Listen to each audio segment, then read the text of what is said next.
Wyoming. We don't do conferences like this in San Francisco. You see? And we thought, like, why not having an interview in the car? Because sometimes... Why not? And sometimes it's like, you ready? I'm ready. All right, cool. Let's do this. Folks, it's me, Amius, and this is one more episode of Moving Minds, the interview that takes the biggest brains in tech for a spin around Lisbon to talk about the latest highlights in the industry. And this time I'm joined by Falon Fatemi. Hope I pronounce it the right way. Yep, you got it. The founder of discovery engine Node. Hi. How you doing? Good. Excited to be here. Ready for a ride? I'm ready for a ride. I hope you're a good driver. I hope so too. What we've invented is artificial intuition. You train Node on your understanding of who your best customers are, who your best employees are. What are the types of companies, for example, you want to work for, and Node will figure out what does that mean.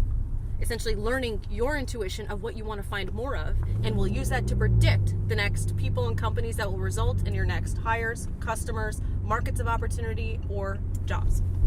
Bang.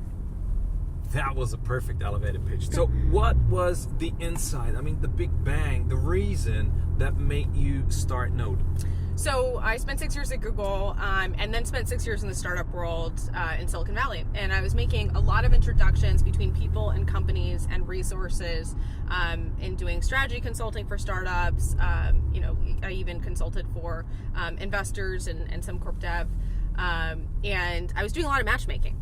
Okay. And so I decided to do an analysis of all the introductions I made over the last 6 years with all the people and companies I worked with, and uncovered that a lot of the outcomes of those introductions had resulted in life-changing sort of impacts for these individuals and businesses. So, for example, I found out my introductions led to millions of dollars in investment, a number of acquisitions, a number of sales and marketing partnerships, hires, marriages, even a merger.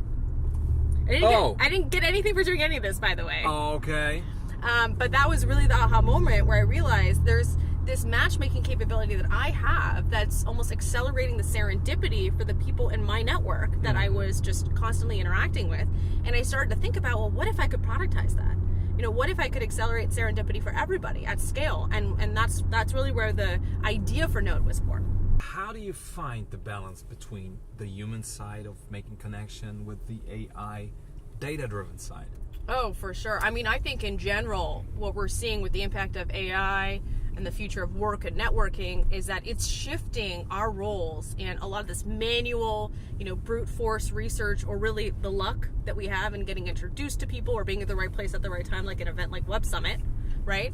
And really approaching the problem in a better way, essentially automating the elements of sourcing and really top of funnel identification, right? Who are the people and companies I should know, but I don't know that I should search for yet, right? That's a fundamental question that we are answering and that we are predicting with upwards of 5x higher conversions for customers like Mitel, ShoreTel, Information Builders, Nutanix.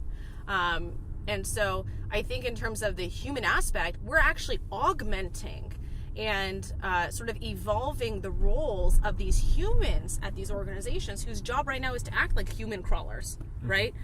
Research on LinkedIn, call people, search or purchase lists and hopefully find the right people. Right. And instead evolve their roles from manual research to decision-making and judgment, and serving up those recommendations to free up 60% of their time that's spent doing non-high value activities. The human side of the activities is what we're allowing them to now focus the majority of their time on. 100%. Exactly. So we're trying to actually help make relationships more human. By the way, for more interesting talks, check out the other episodes of Moving Minds.